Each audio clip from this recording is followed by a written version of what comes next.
Hello everyone, I'm Brian Croy Dragon and welcome to the season finale for the winter season of Vox Adventures. What shall we be doing? Perhaps there's a dungeon in progress that I can join. That's finished.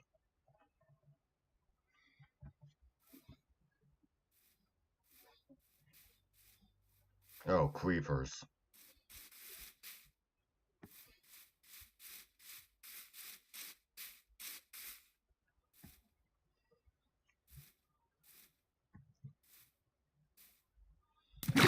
I'll check again at 10:39, 10:30.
Alex? What? You're fine. The Tarzan novels of Edgar Ruce Burroughs are great adventure stories. It might be a bit dated in some cases today. Oh, jeez. Hold your thought.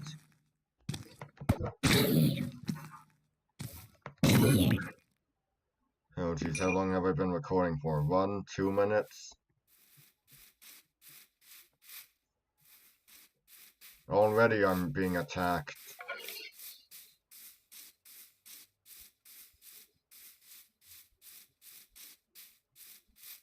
That would be mine.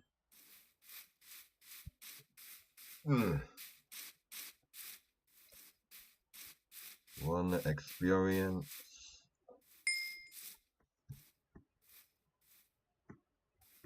Now back on the subject of the Tarzan books, as I was saying, they're a bit dated in some cases. I mean, the first one was written in 1912.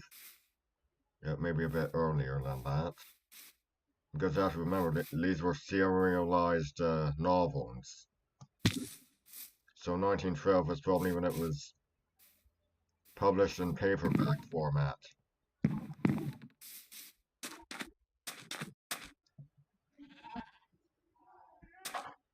And we'll hold on to that thought until the sun goes down.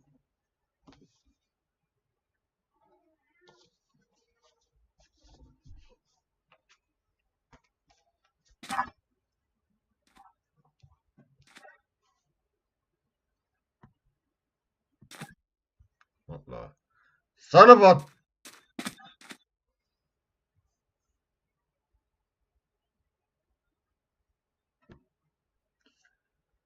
Okay.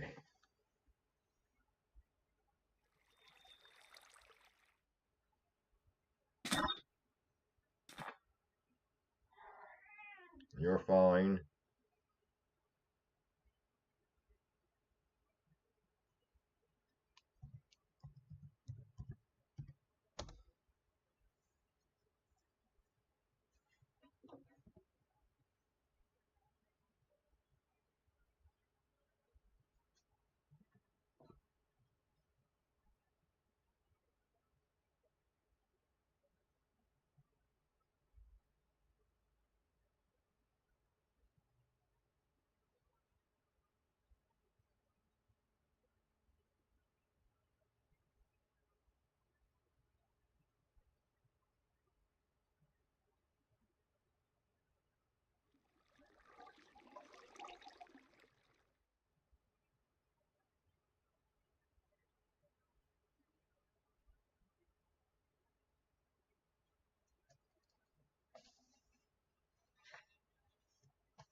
Damn you, seasonal allergies!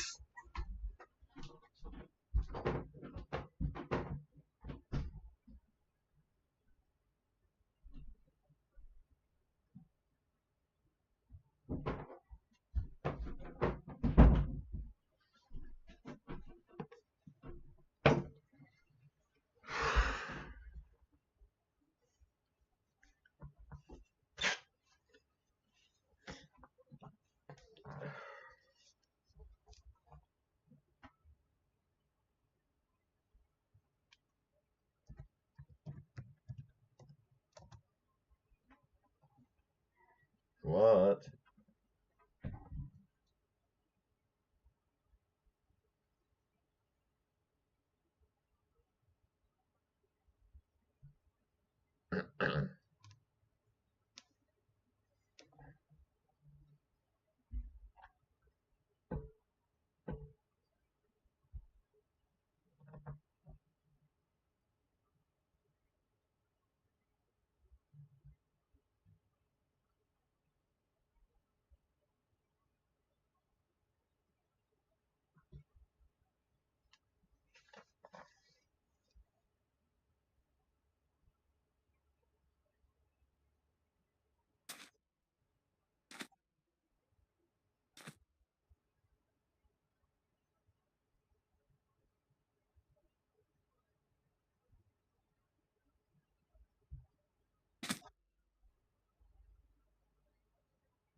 What?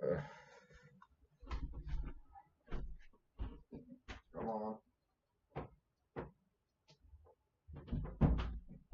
I'll be putting his ray back in a moment.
I do believe that's enough reading for now. I'll finish my reading for the day.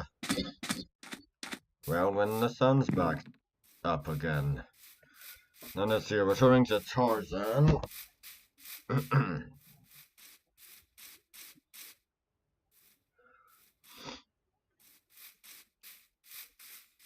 Edgar Rice Burroughs wasn't interested in racial ancestry.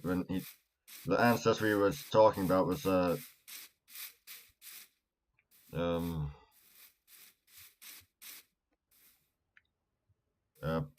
blue blood, I believe it's called. Yeah, you'll actually notice this in the Tarzan novels.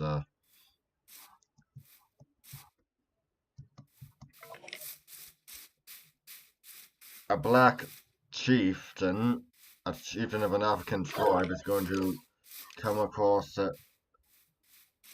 much better than a white character who's just from some slums or something, some American or British slums. It doesn't matter if the character's a hero or a villain. Basically,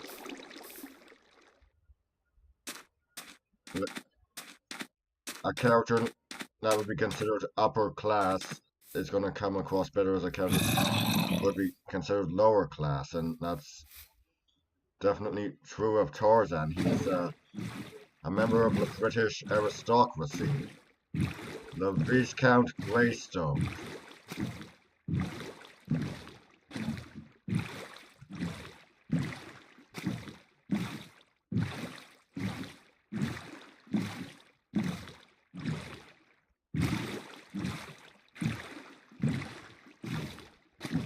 One of the earliest Tarzan villains, Chief Mabonga, who was the leader of the cannibal tribe who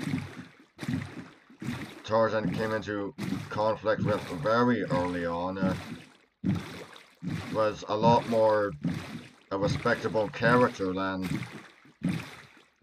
Snipes and the other mutineers who marooned the Porters and William Cecil Clayton, Tarzan's cousin.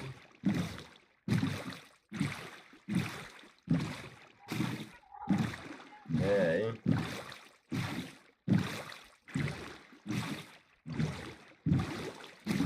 Even his son Kulonga, who killed Kala, Tarzan's foster mother.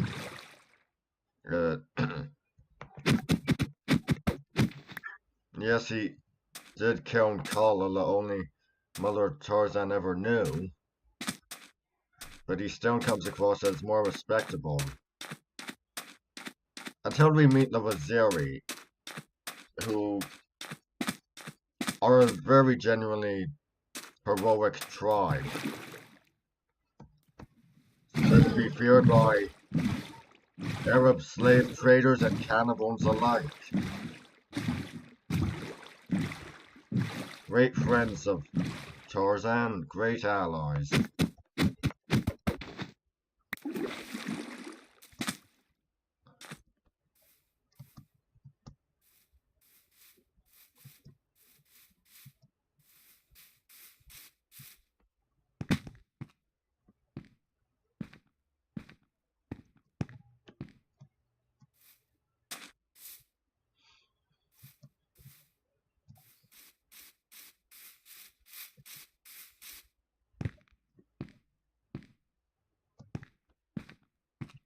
Tarzan actually briefly was the leader of the Waziri.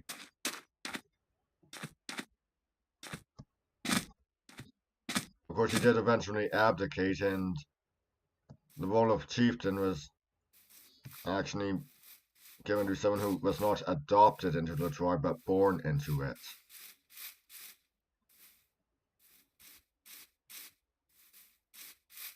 Because that's exactly what happened in Tarzan's case.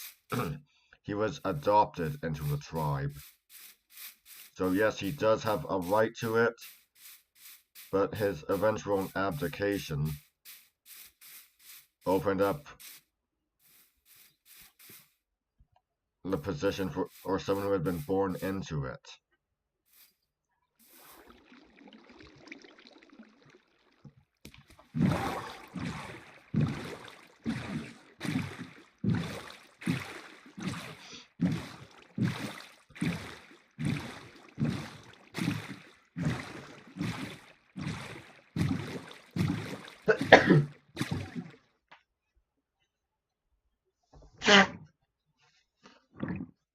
Really, Tarzan being named King of the Waziri was due to him having recently led an attack against some Arab slave traders and their cannibal allies who had taken some members of the Waziri captive.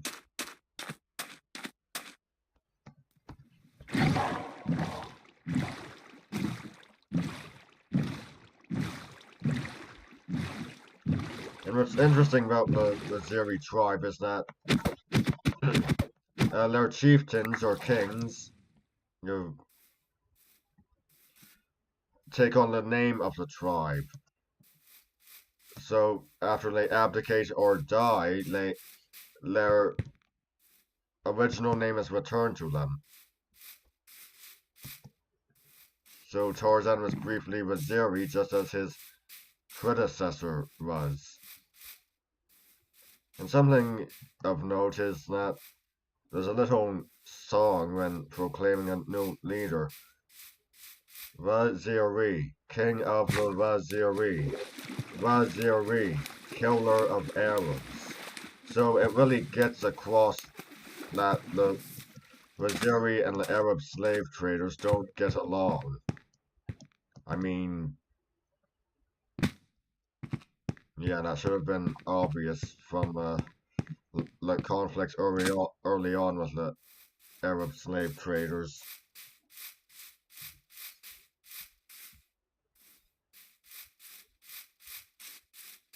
The Waziri are great characters, and they later adopt a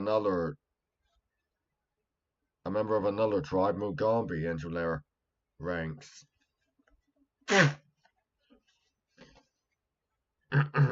Mugambi is, for all intents and purposes, the Black Tarzan. He wasn't raised by apes, but he's Tarzan's physical equal, being just as athletic and just as strong.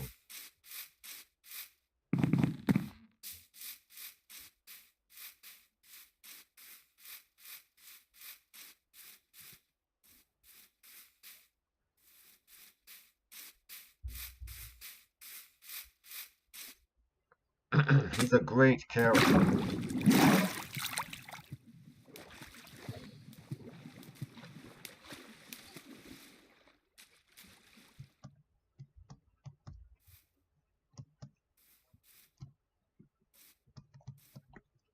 Of course,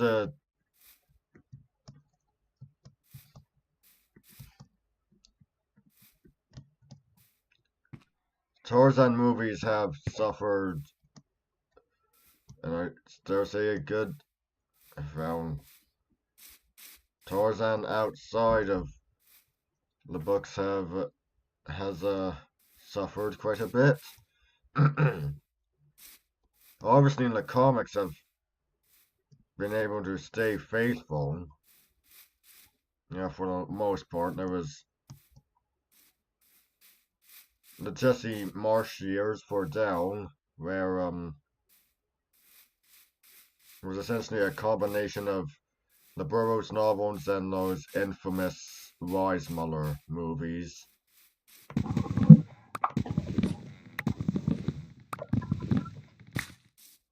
Loved by anyone who's never read a Tarzan book and hated by everyone who has.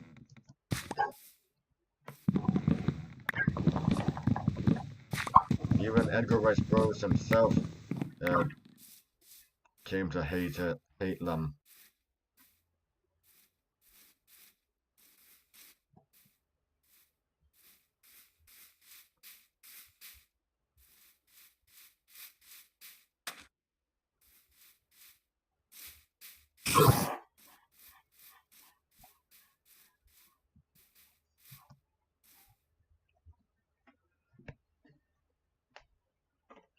Can't.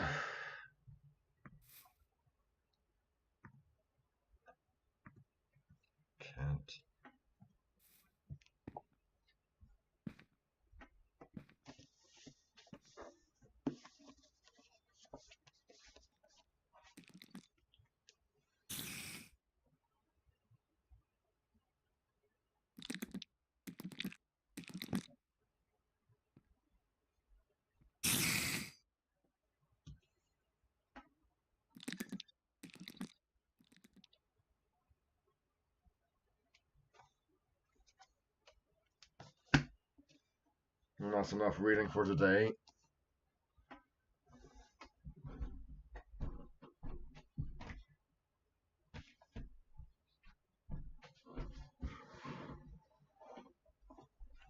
The first Tarzan movie was made in 1918, quite faithful.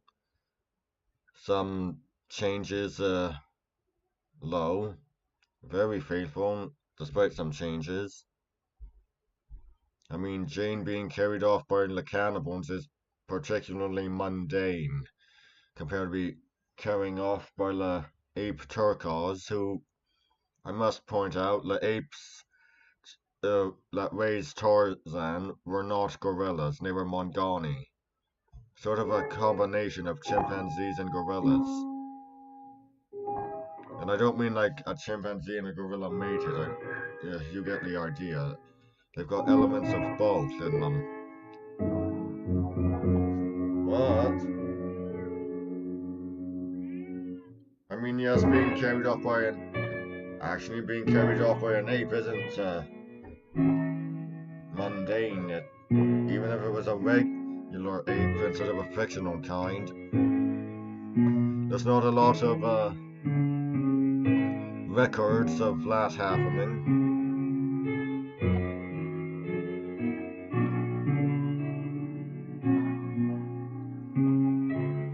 No matter the tribe, be it European, Asian, African, somewhere from the Americas, Australia, if something's involved warfare of any kind, prisoners have been taken. So Jane being taken prisoner by the cannibal tribe of Mabonga is just particularly mundane.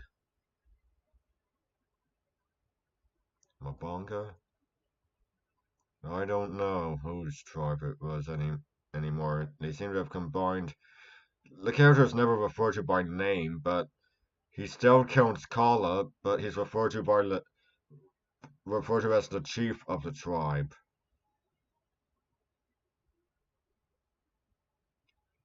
Kulonga did kill Kala, but his father Mabonga was the one who was leader of the tribe, and Mabonga didn't even die. After Tarzan rescued Paul Darno, who had got a French naval officer who had gone to rescue Jane because well, they had gone off to rescue Paul and his band of soldiers had gone off to rescue Jane. He had been captured by the cannibals.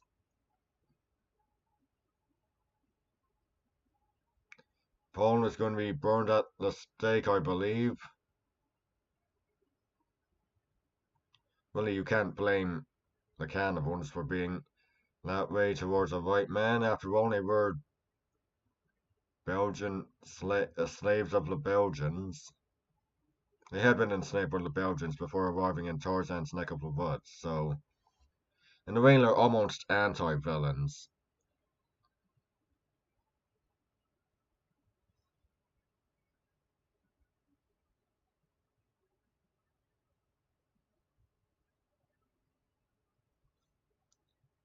Villains nonetheless, but still, they're a bit more sympathetic than most. Basically, Tarzan rescued Paul and the entire tribe just left the area. We never seen them again. which is sad, really, because Mbonga's tribe could have been a great arch enemy of the Waziri. Have Mavero engage with combat with Mbonga. That would have been great. So why didn't they appear again? I have no idea.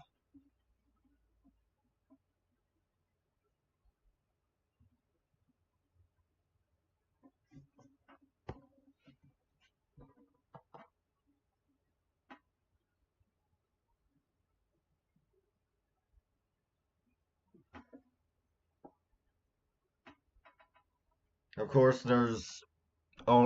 even if the comic book adaptations are great, quite faithful, but there's always going to be an odd decision, like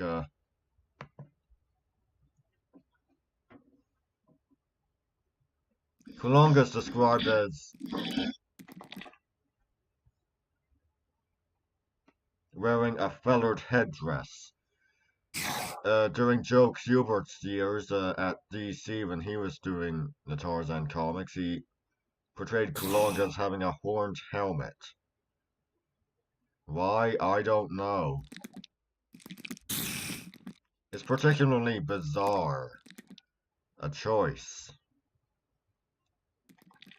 Since the other comic book adaptations I've seen of the first novel do feature a feathered headdress, so why didn't Joe do a feathered headdress?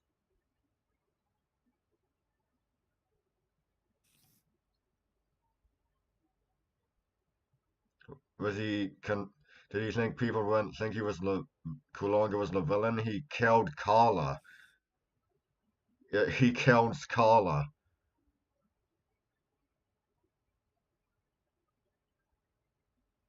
Was he just like, we need something else to make it clear that he's the villain? Oh, I know. We'll give him a horned helmet. Oh, jeez. That makes no sense.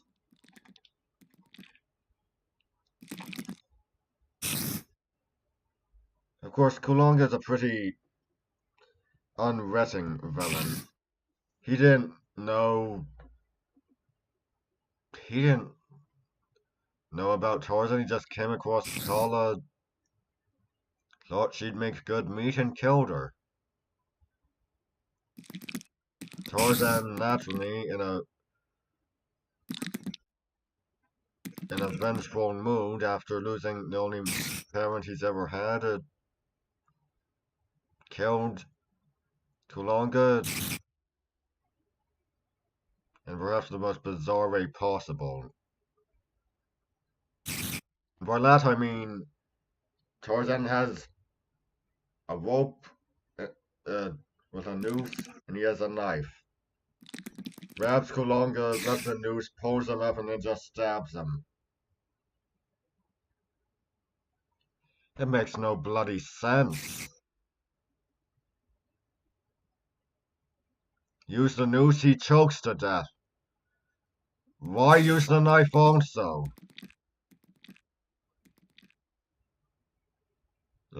Perhaps it's understandable that in comic book adaptations they just have it be with the knife.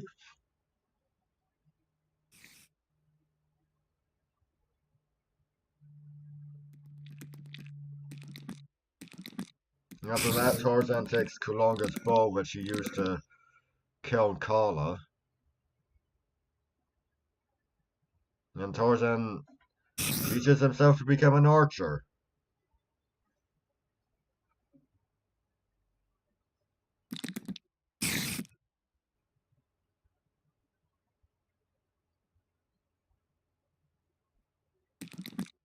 There's not a lot of recurring villains in the Tarzan novels.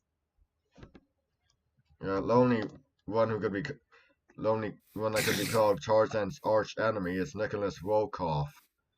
He appears in the second book, The Return of Tarzan, and dies in the third one, The Beasts of Tarzan.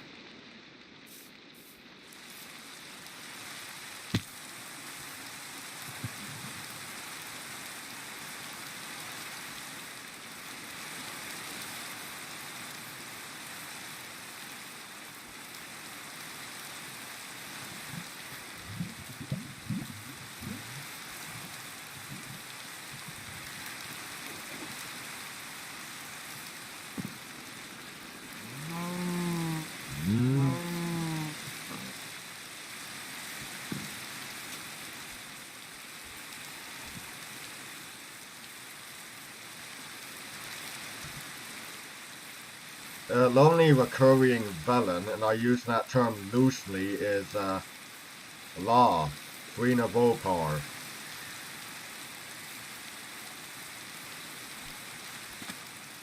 And she's not always an antagonist. Sometimes she is, sometimes she's not. It really depends on the situation of the political climate in Opar.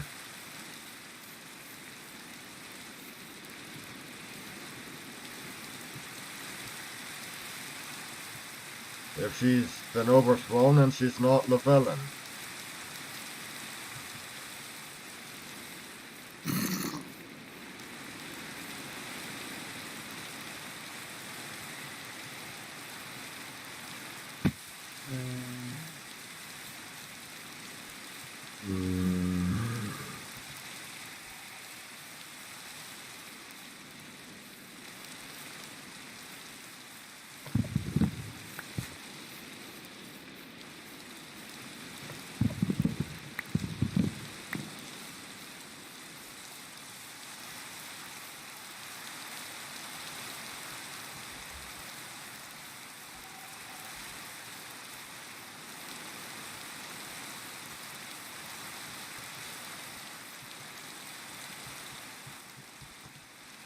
I'm never gonna understand why Disney basically made her into female Jafar. Or made the decision to attach the leopard people to her. The leopard men.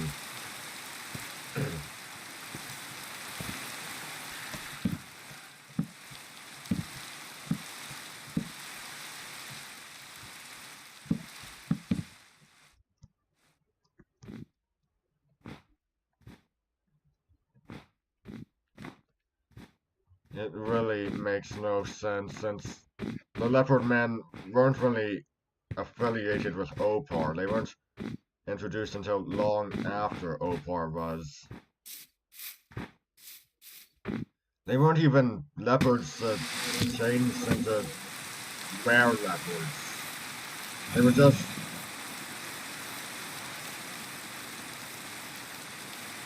African. They were just an African cult who wore leopard skins and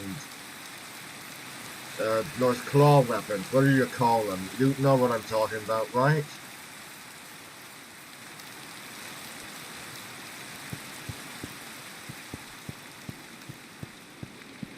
Yeah, that's basically them.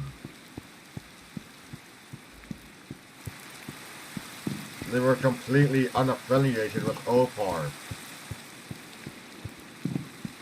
The last remaining outpost of Atlantis.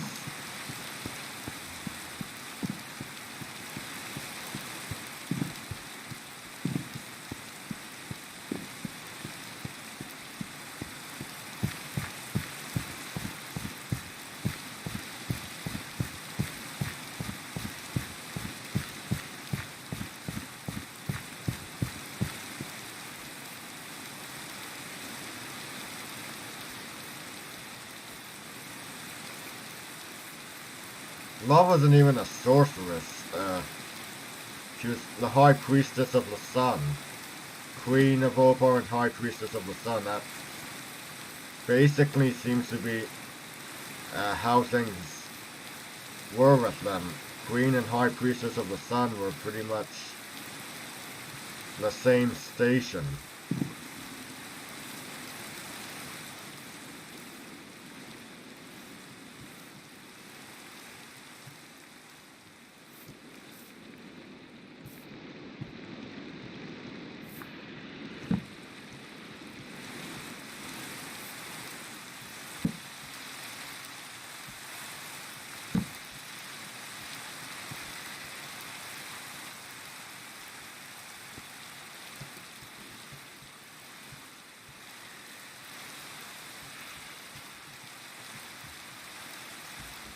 What the hell?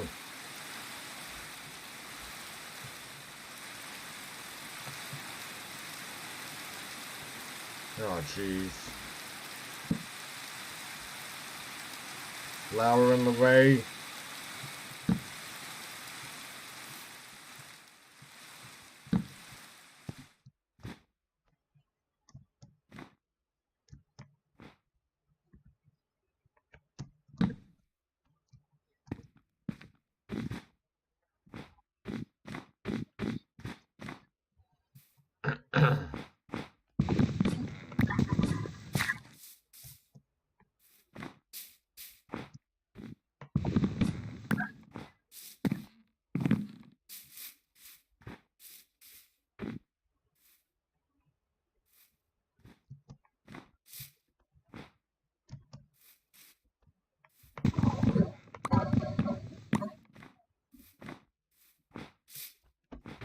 Honestly, the best Tarzan movies I've ever seen is the first one from 1918, um, Greystoke, The Legend of Tarzan, Lord of the Apes, Tarzan and the Lost City, and The Legend of Tarzan.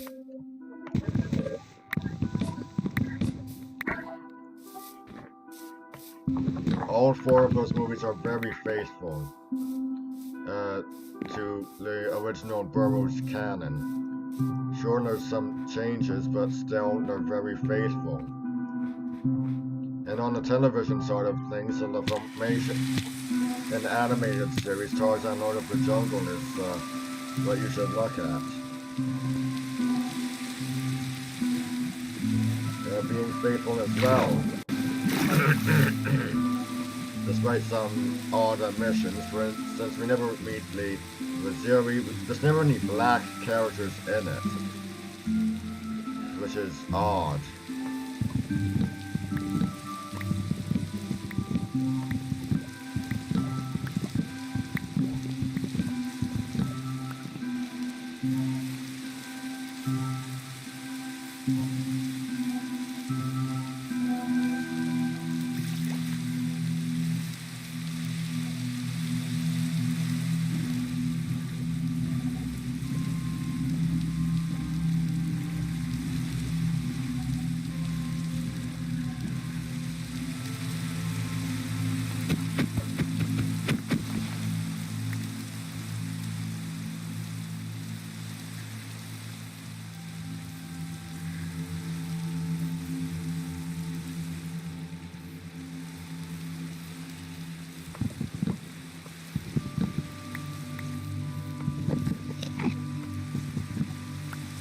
You'll look him in the eye and he won't attack you.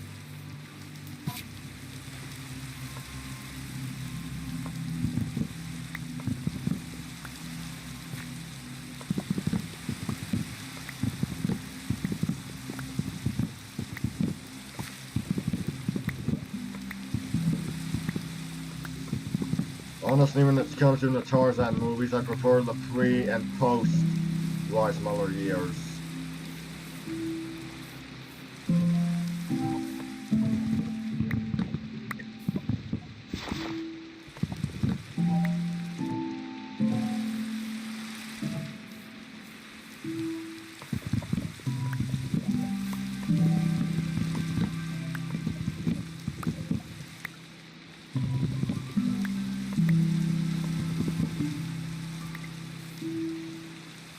Yeah, Edgar Ruce Burroughs so hated the Weissmuller films that he ultimately spoofed them in Tarzan and the Lion Man, where a moronic Hollywood crew comes to Africa to shoot a movie on location.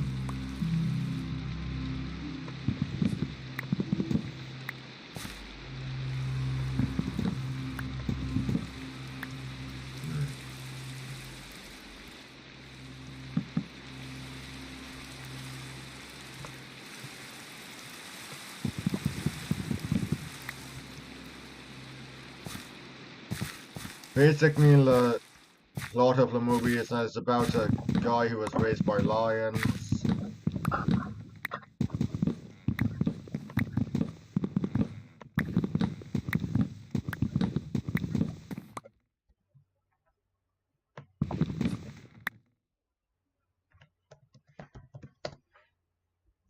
So there you go. That's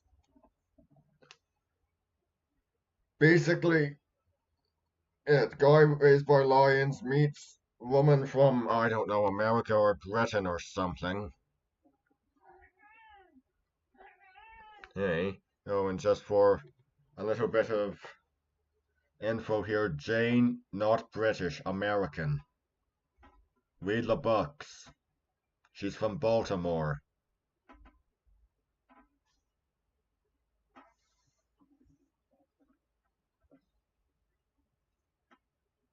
Yes, Baltimore. So anyway, you've got that that idiot Hollywood crew with a athlete that looks like Tarzan who has never made a picture before. as the Lion Man,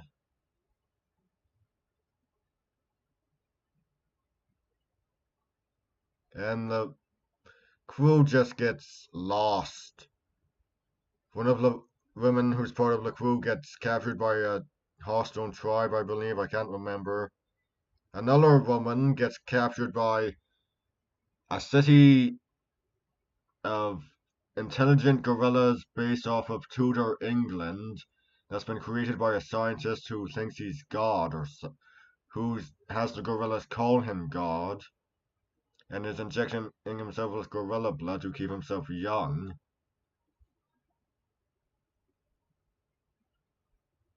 And the athlete phones ill and is taken in by a friendly tribe and dies. Yeah, he just dies of illness.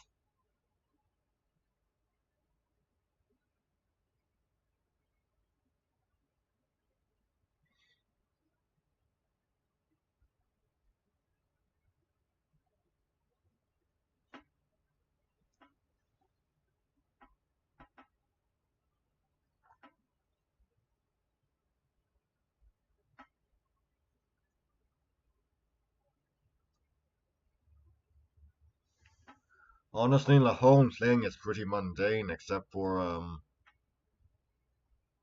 that bit involving the gorillas.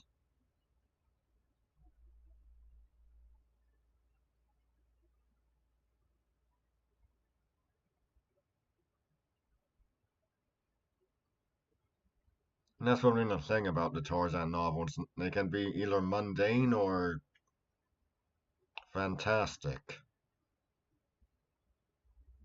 It's a pretty good.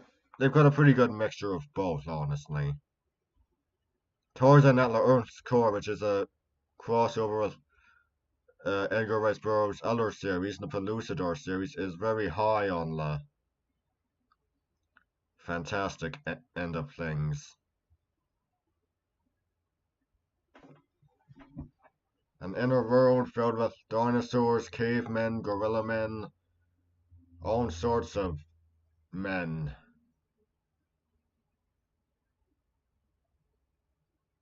You've got pirates that look like they came from the golden age of piracy down there.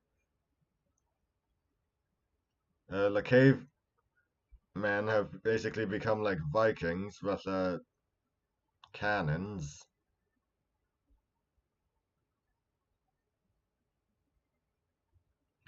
Since David Ennis came from the surface with his friend Abner Perry. So it's not exactly a complete advancement. The Empire of Pellucidar is pretty, I'd say pretty mixed, Matt. And David Ennis' Empire of Pellucidar is pretty mixed matched. I mean, obviously you've got the cannons, but then they're pretty much like Vikings. By the time, pretty much like Norsemen by the time of Tarzan and at the Earth's core.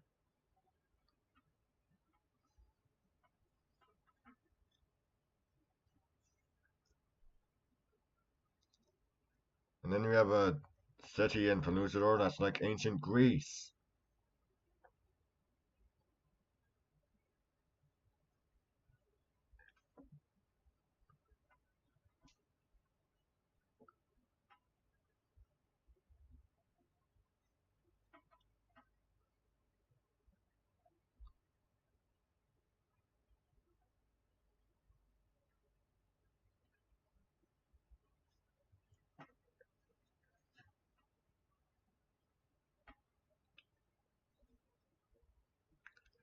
The Tarzan series is a long one, and sometimes they aren't all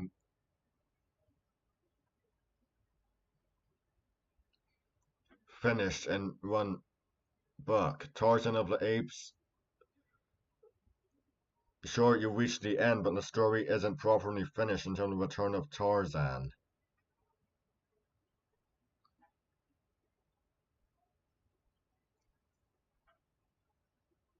Tarzan the Untamed, yes, the story is finished when you reach the end, but it isn't properly finished until Tarzan the Terrible.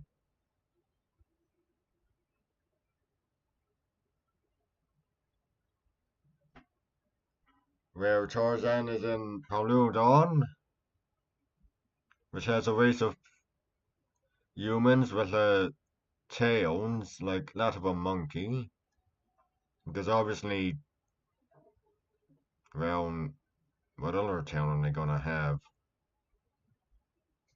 A wolf tail?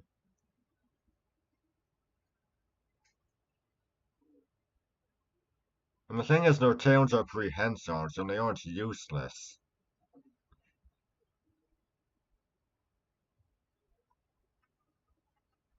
There's a lot of creativity that was going on in Burroughs' mind.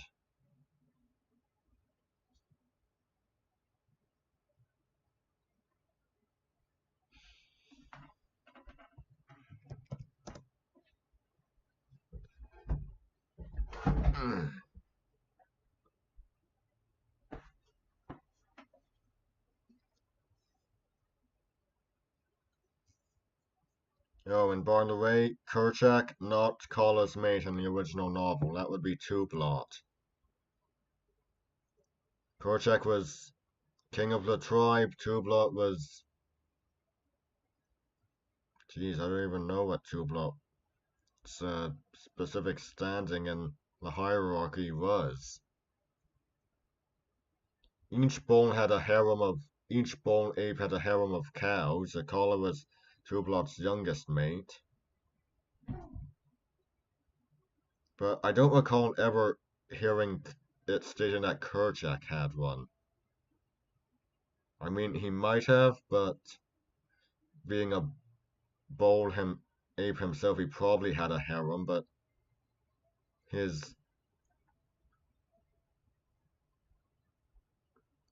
it's never specifically stated he did. None of his mates are ever referred to, nor any of his offspring. Instead, the one that does challenge the Mongolian that does challenge Tarzan for leadership. Once Tarzan defeats Kerchak and serves as king of the tribe, would be Turkaz, a son of Tublat, never specifically referred to as Kala's, so he's probably the son of one of Tublat's other mates.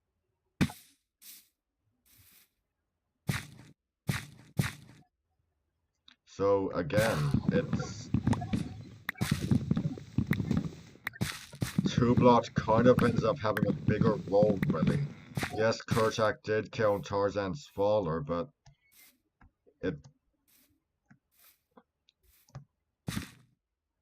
it's really Tublat's family than Kerchak's that ends up antagonizing Tarzan more often.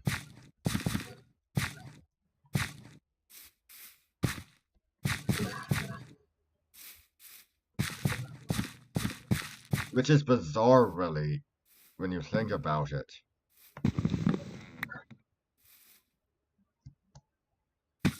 With the adaptations putting more emphasis on Kerchak than they do Tublat. The combining of Kerchak and Tublat, that started with the 1918 film, and that really, it just says Kerchak is in a rage at the death of his baby, but he was not actually the cause of the death of Kala's infant. What? What? Hey.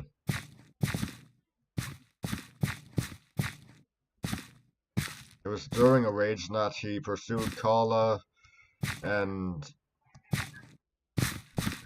Kala took from the trees and she dropped her infant, and well, that's how it happened.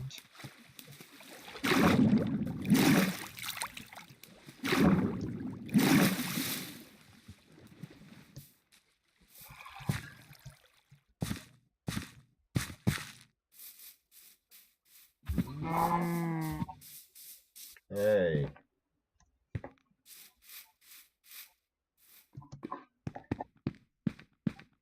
After the killing of Tarzan's father, John Clayton, Kerchak doesn't really appear again, or at least maybe he does. All of the ape costumes in that film look the same. It's not like Greystoke from 1984 where all of the apes were individualized with their appearances. Of course, that just goes to show how movie making it changed. Instead of every character looking all the apes looking the same, they were all given an individualized look.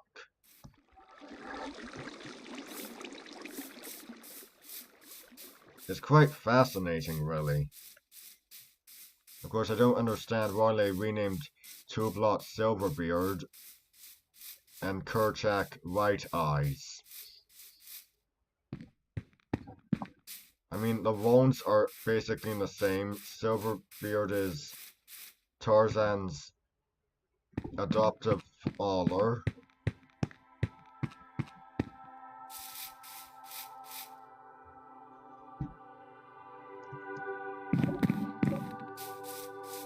But he's not as antagonistic as Two-Blot.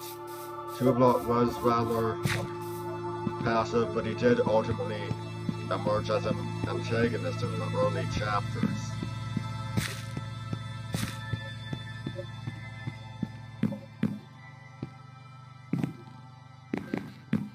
Which resulted in Tarzan killing him when he was 13 years old. Silverbeard, on the other hand, is a far more heroic figure, actively defending Tarzan, coming to Tarzan's defense. And White Eyes is definitely a villain. As Tarzan's rival, he ultimately banishes Silverbeard. And the midway battle between Tarzan and White Eyes does actually happen.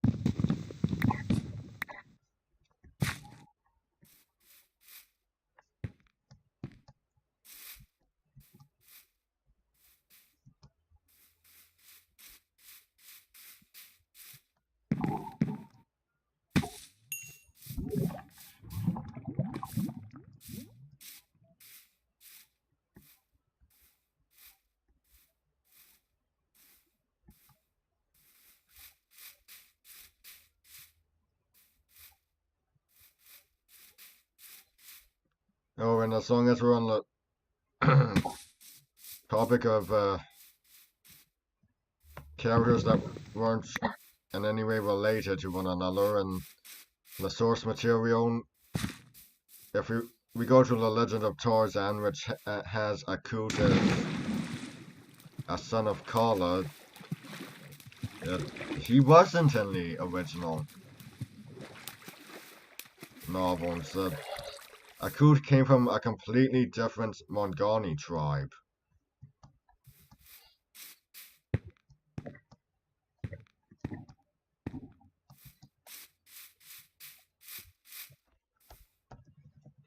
Akut wasn't even on the mainland. His tribe wasn't even on the mainland. In contrast to Kala's, who was.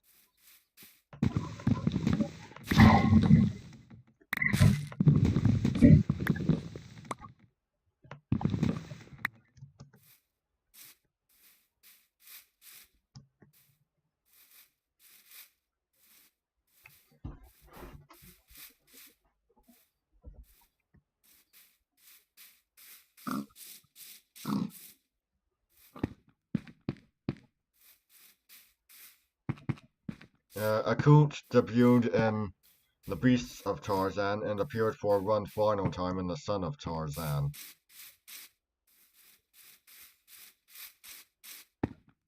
So he's really only got the 2 appearances.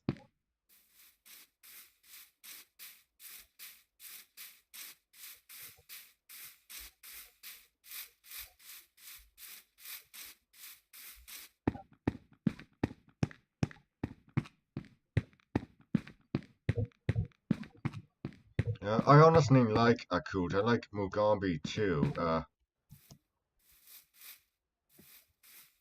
And if I were to write a television series,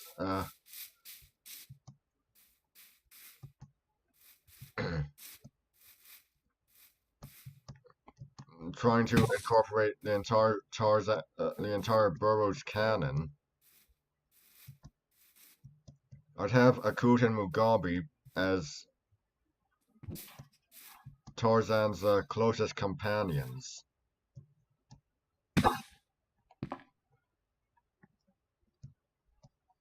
They're the ones who accompany him on adventures the most.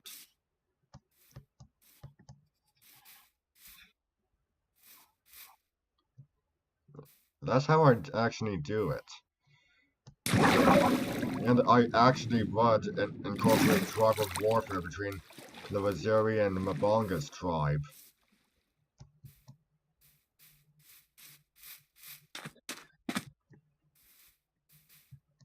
Whoops, better check, see if there's a dungeon in progress. Nope.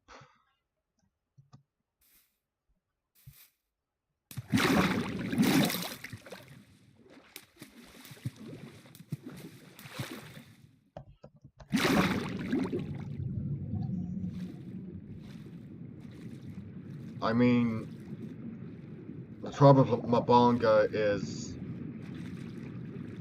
the first cannibal tribe we're ever introduced to.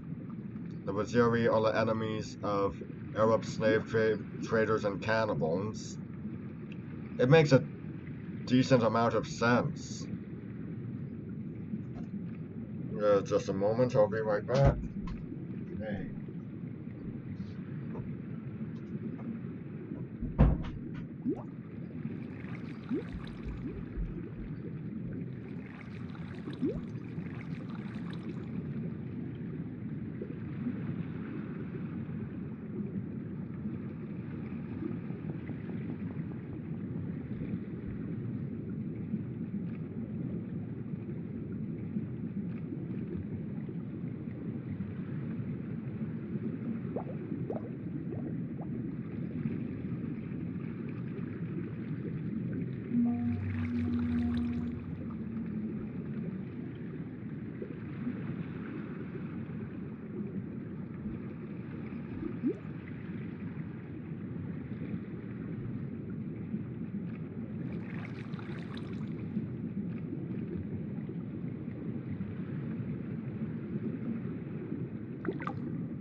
Really, the concept of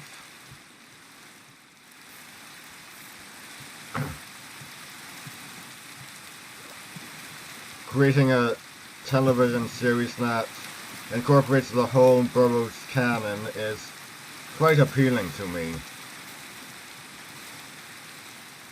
I want to give Korak, the son of Tarzan and Jane, his television debut.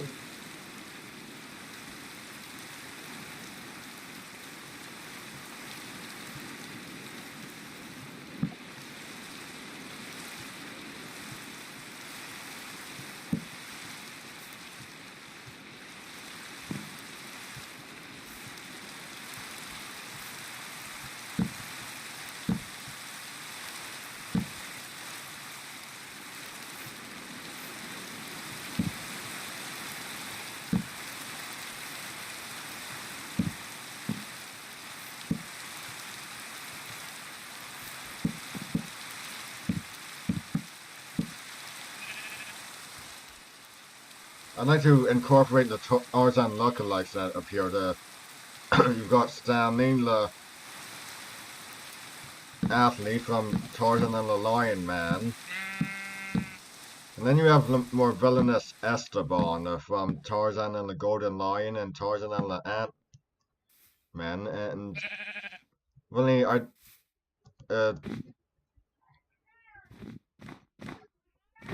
hey, really, with the Esteban, I'd make him a recurring villain.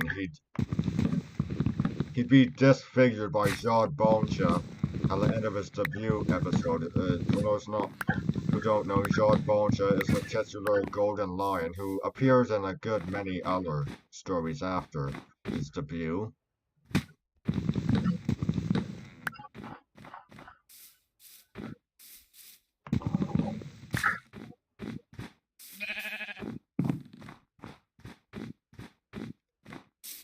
So his disfigurement would be a way to differentiate Tarzan from Esteban.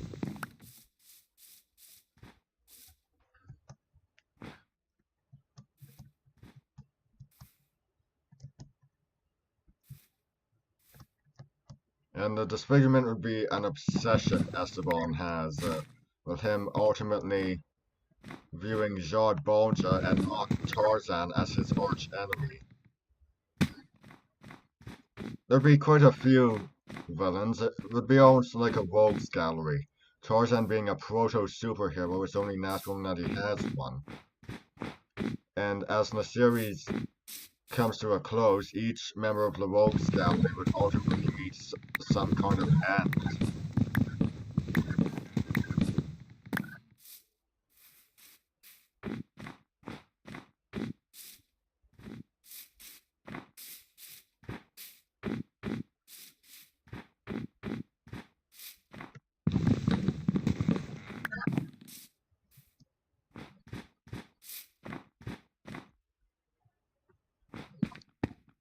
Mabonga would ultimately meet his end in combat with Maviro, chief of the Waziri, for instance. Esteban would be, he'd ultimately be killed by Jod Boncha.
And of course, there'd be other animal characters which, besides Akut and Jodbonsha.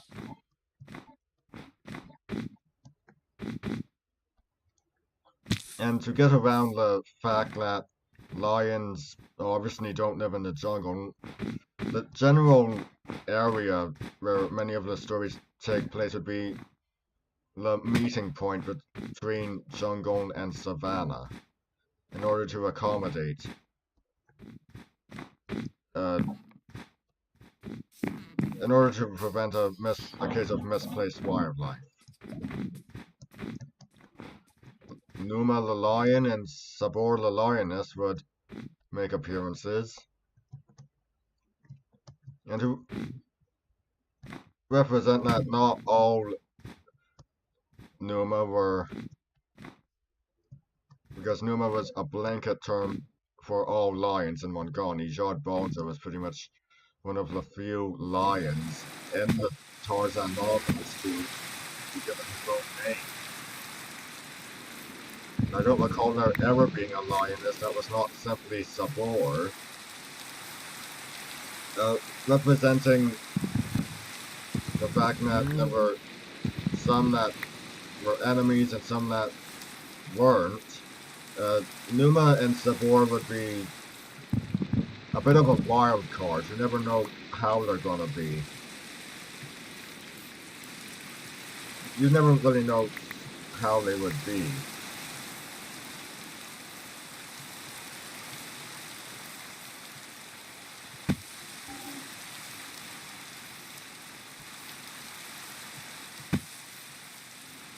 Same goes for Cheetah, the leopard. Uh, Cheetah was a blanket term for all leopards, regardless of they being the normal kind or panthers. There was a case of one being a hero, an ally to Tarzan, and there was cases of others being villains, antagonists, enemies. So Cheetah would be a bit of a wild card as well.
Kala I probably wouldn't feature, keeping with the fact that she died before Tarzan and Jane ever met.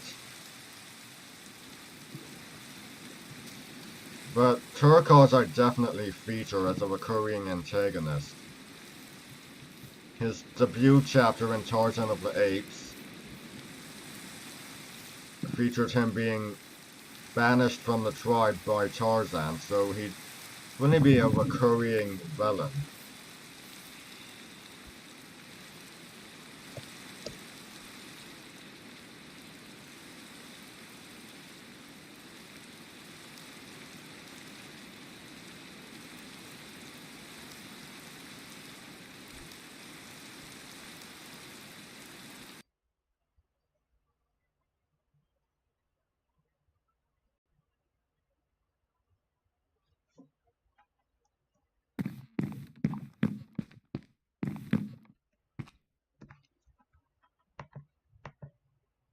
Turquoise would ultimately be Akut's rival for the position of king of the Mongoni tribe. He'd be portrayed as an adoptive member. He'd be far from his own, and he'd be adopted into the tribe that had raised Tarzan. Whoops.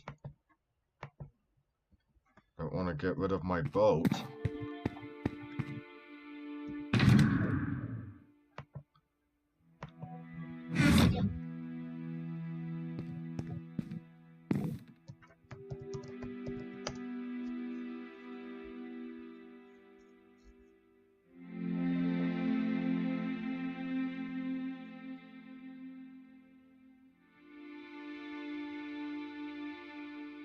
Yeah, Turquoise's final appearance would be it would involve a battle between him and Akut.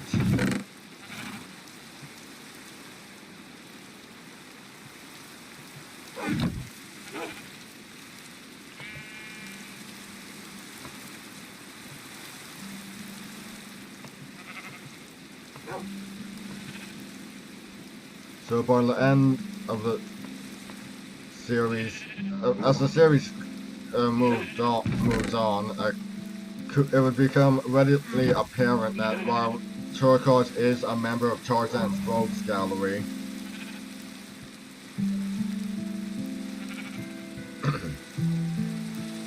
he's more Akut's arch enemy than he is Tarzan's.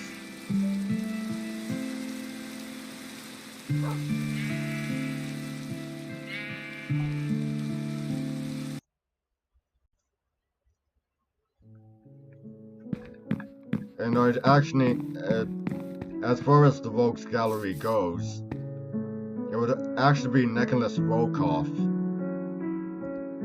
who is Tarzan's arch enemy.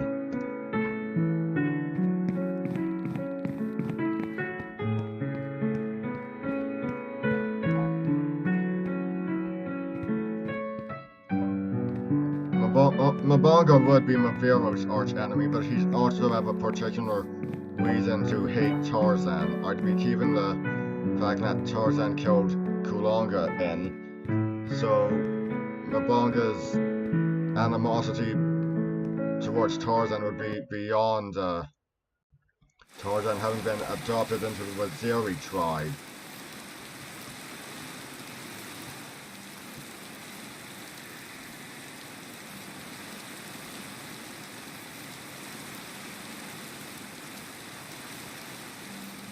And keeping with the fact that the Arab slave traders that the Waziri thought had cannibal allies, Mabonga's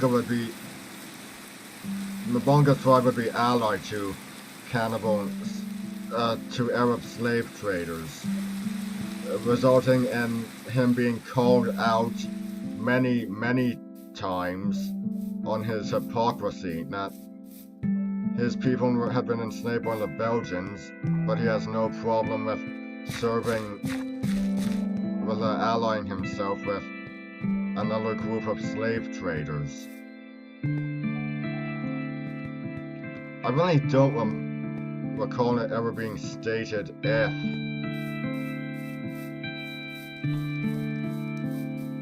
the cannibal tribes who were allied with the Arab slave traders were, in fact, Mabonga's tribe.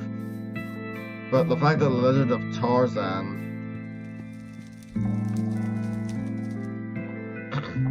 portrays Mabonga as giving Belgians safe passage through his land. I mean, sure, they had to pay a price,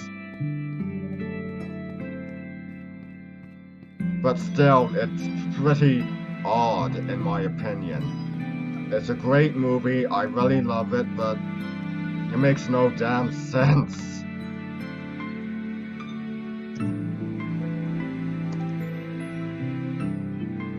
What?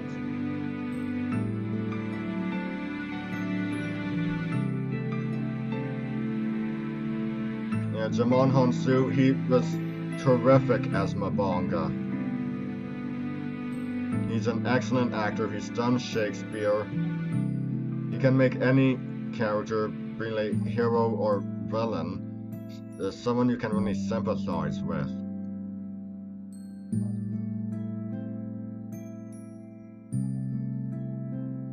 But at the same time, you need to remember that Mabonga is, even if he's sympathetic, he still has his bad qualities. Obviously, allowing Belgians to have safe passage, even if it's at the cost of a price, doesn't really make sense to me. The people who enslaved his own, so why shouldn't he have just put a spear through all of them? I don't know, maybe I'm thinking too much about it.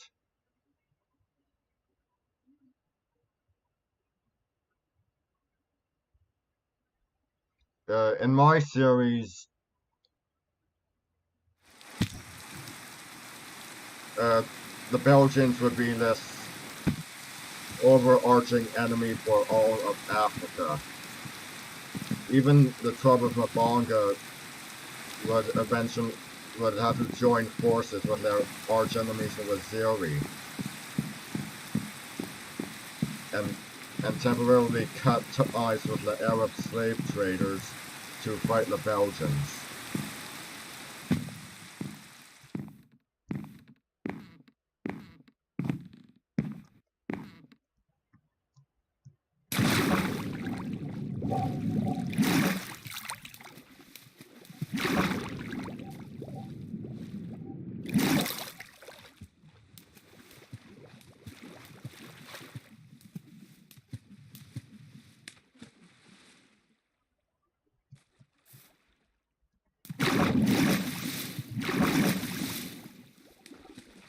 Oh, and here's a fact that you probably don't know.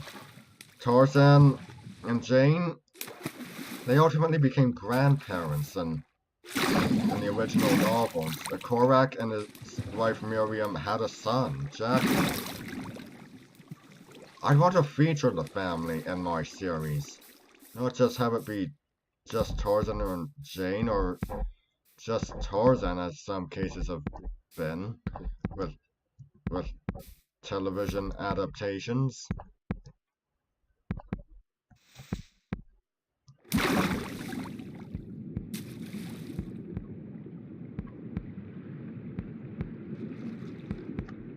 Hey, what?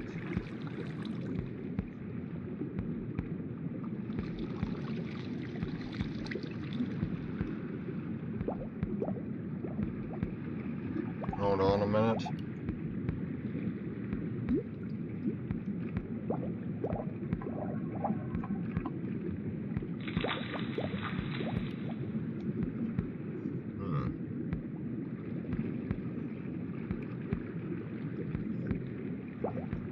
I really want to feature as many characters from the Burroughs novels as possible. I'd also like to get Pellucidar in there. Maybe some of, because a lot of Burroughs series do interconnect at points. I'd like to get Pellucidar in. I'd like to have references to Barsoom, the Carson of Venus novels.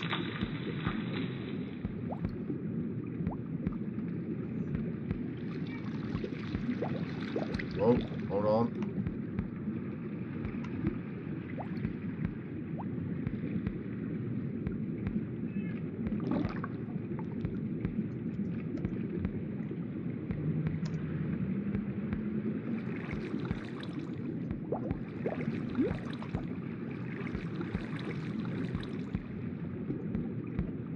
What?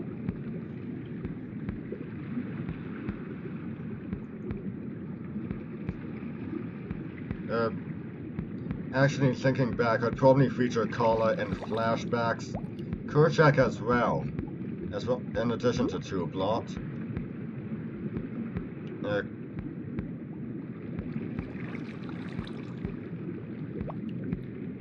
Really, I'd want to feature as many characters as possible.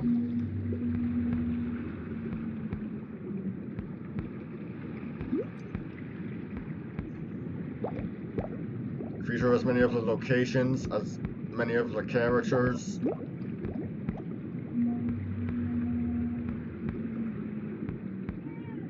Whoa.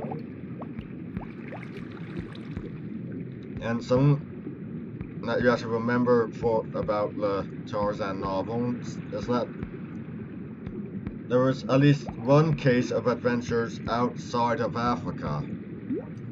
Of an adventure outside of Africa, and that would be Tarzan and the Foreign Legion.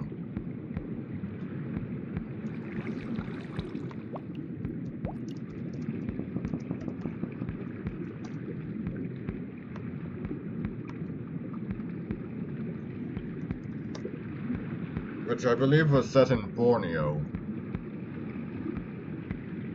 Or maybe Sumatra? It was someplace with orangutans.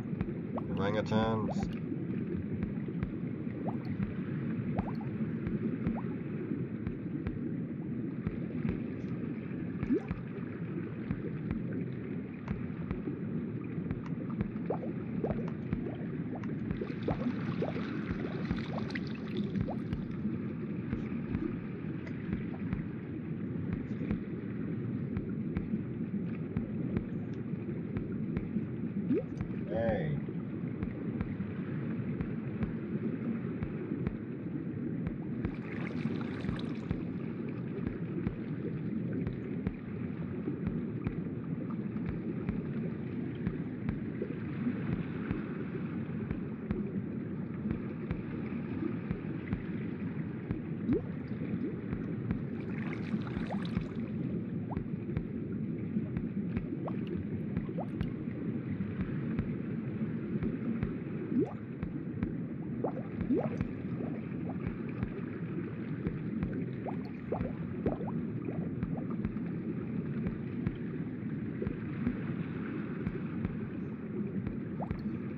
The world of my Tarzan television series would probably be a mashup of everything from the Edwardian to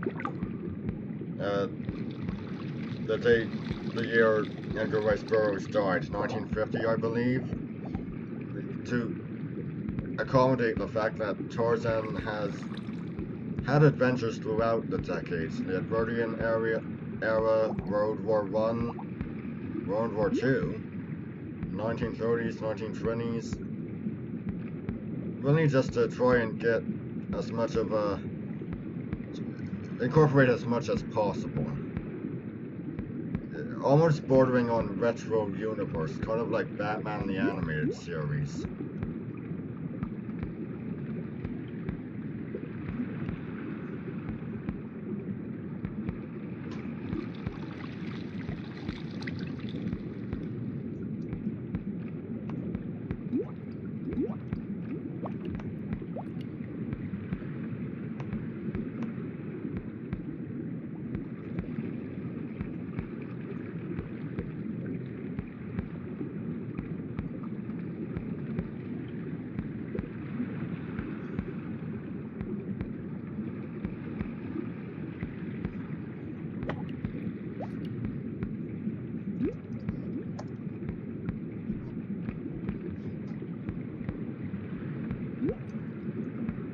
I'd actually really like to show if I were to create such a series, I'd definitely include the fight between Jodbonja and Balthor to the death from Tarzan and the City of Gold.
What is causing that sound?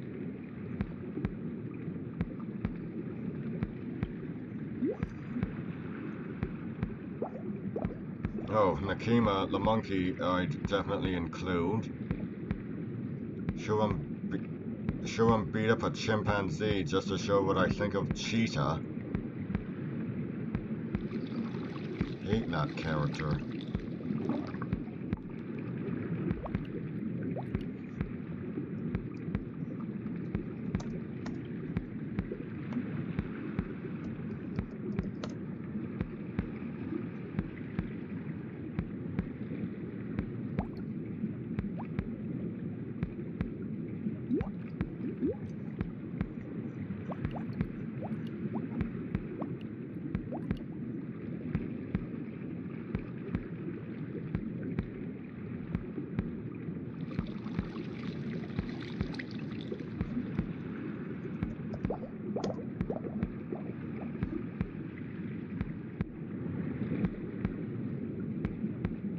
What is that sound?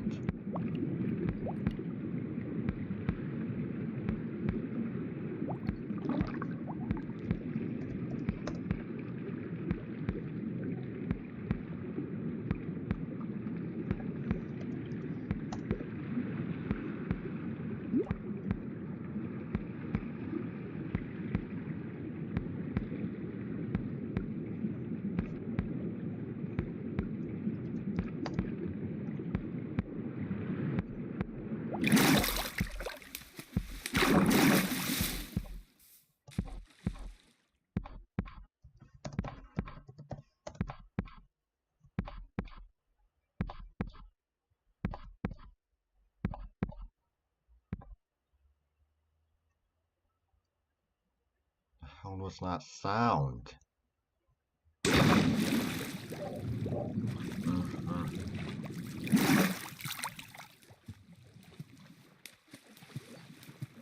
Yeah, Tarzan in comics has had some interesting crossovers. There was some Marvel and DC, Dark Horse and DC teamed up for two Elseworlds, meaning they weren't a part of the mainstream continuity. That would be Superman and Tarzan, Sons of the Jungle, and the other would be Batman and Tarzan, Claws of the Catwoman.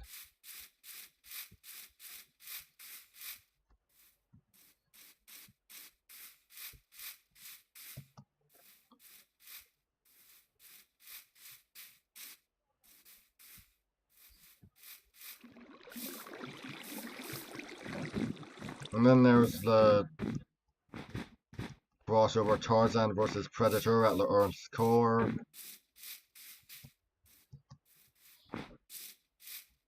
Needless to say, Tarzan wins.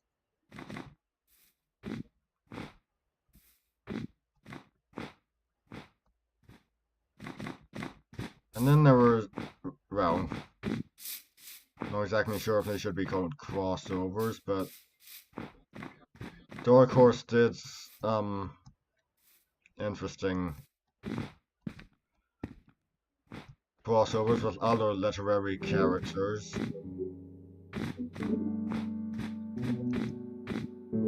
During their Tarzan comic book series. Tarzan met Frankenstein's monster, met the Phantom of the Opera, even did battle with Mr. Hyde. Fascinating, is it not?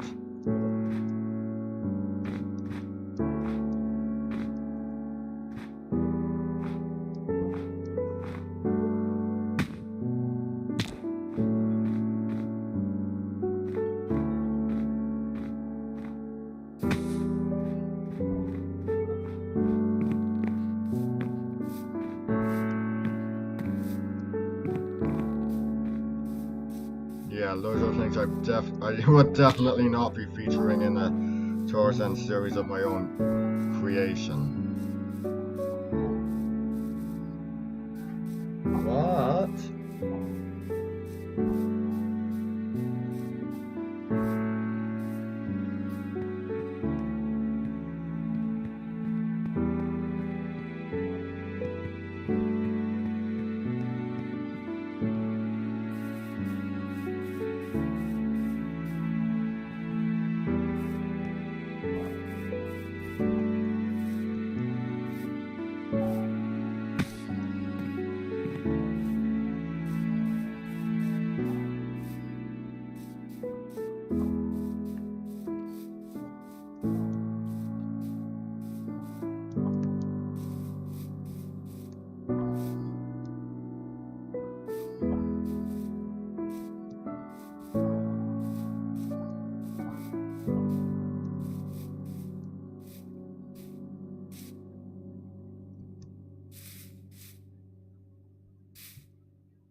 I hate lava.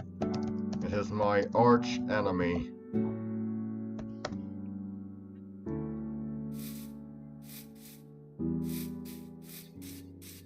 What?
Honestly, I really want to just create some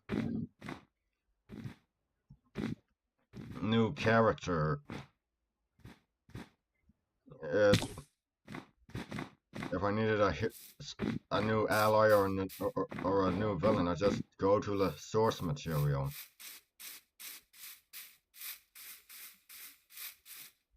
And that's really what I've been getting across too often with me repeating myself.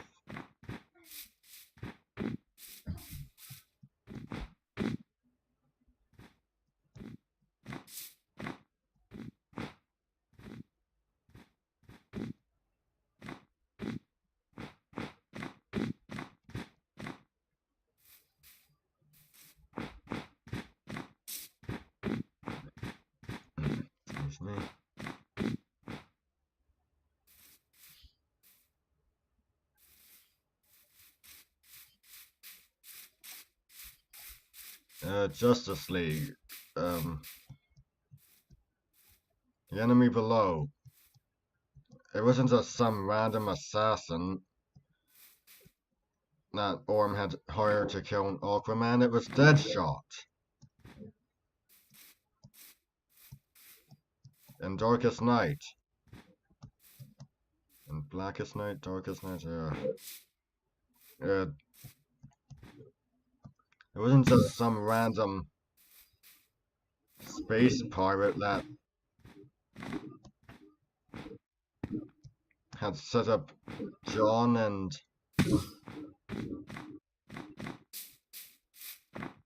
then gave a false testimony to really make it seem like he blew up a planet. It was Conjure Row. That's really what I'd want to do. Use characters who had been established in the Burroughs canon. Hero, villain, no matter how small they are. In a role or big in a role.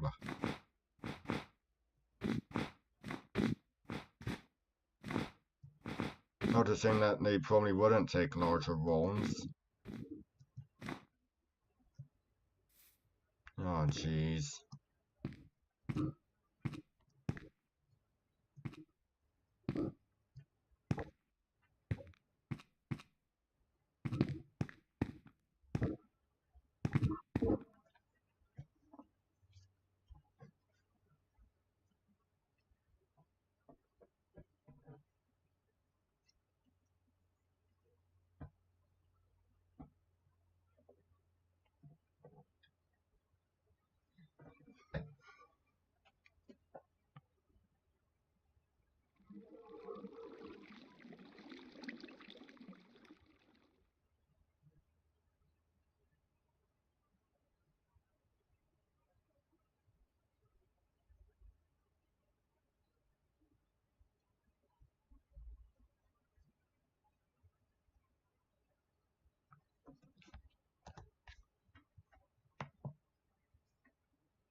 How was I introduced to Tarzan? Well, I suppose I should have seen the Disney movie, but that's not quite true. The Disney movie was what made me aware of Tarzan, and I did see it in theaters. But well, a year around the time it was coming out, every channel seemed to be doing so much to support it in some way, showing Tarzan movies.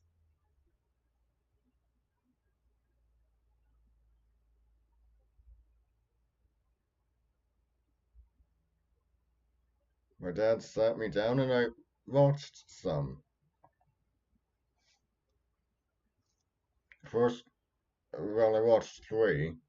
First one, I'm not exactly sure what it was. Might have been Tarzan's Greatest Adventure. Second one was Tarzan in India, and the third was Tarzan in the Valley of Gold.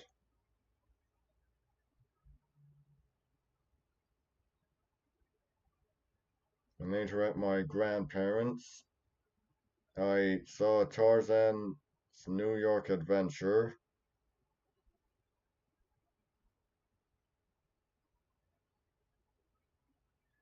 God, I hate the writers of the Weissmuller films. Turning Tarzan into a simple-minded caricature and introducing that annoying chimp sidekick Cheetah.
Honestly, Superman and Tarzan, Sons of the Jungle, isn't that bad of an idea. It's quite good.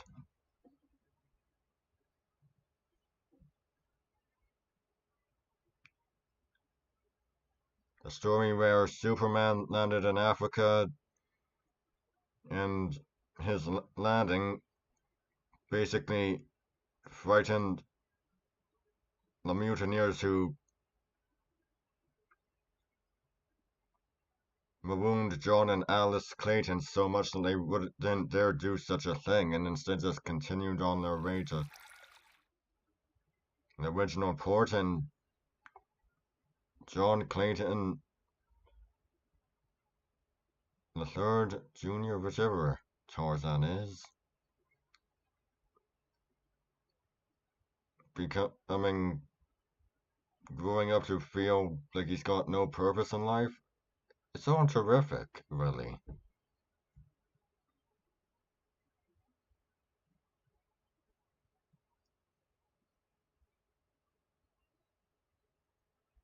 Superman growing up to feel like he's really got no sense of belonging is also interesting.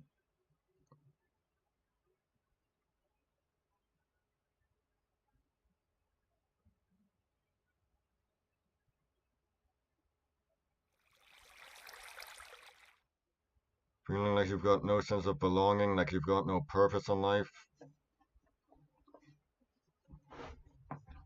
I think that's something we can all relate to at some point or another.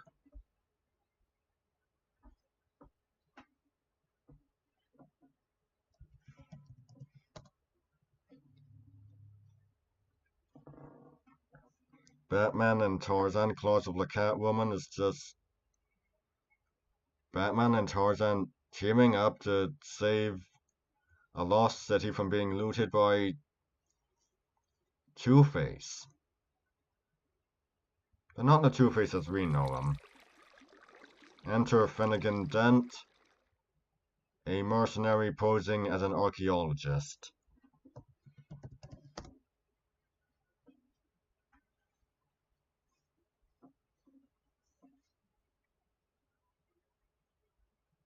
And the Catwoman isn't Selena Kyle, but a princess of the Lost City that Batman and Tarzan are rescuing. And in the case of Batman, it's really redemption for him since he footed the bill for Dent's expedition.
And Tarzan vs. Predator at the Earth's core is also really good.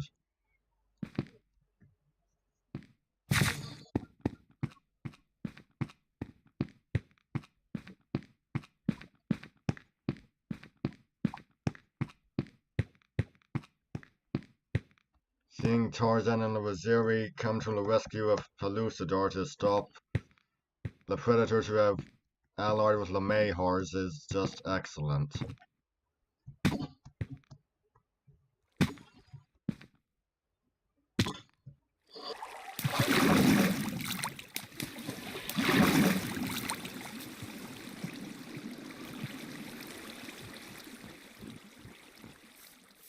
And for those who aren't aware, the Mayhars are a race of psychic pterodactyls.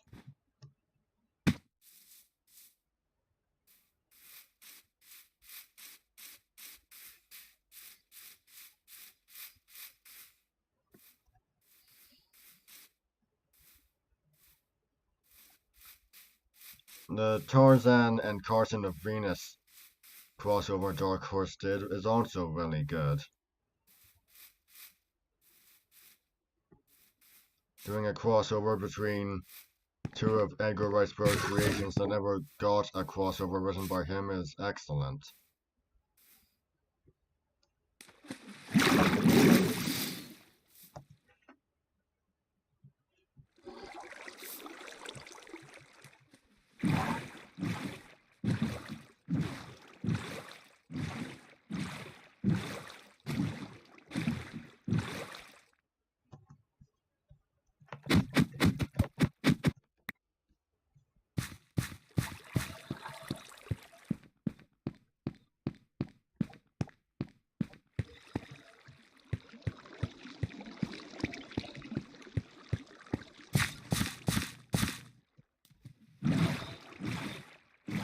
Hey, what?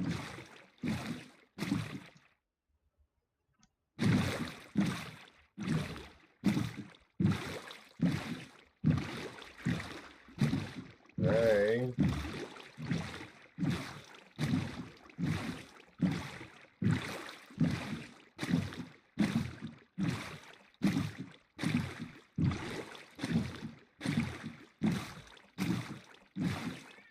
What?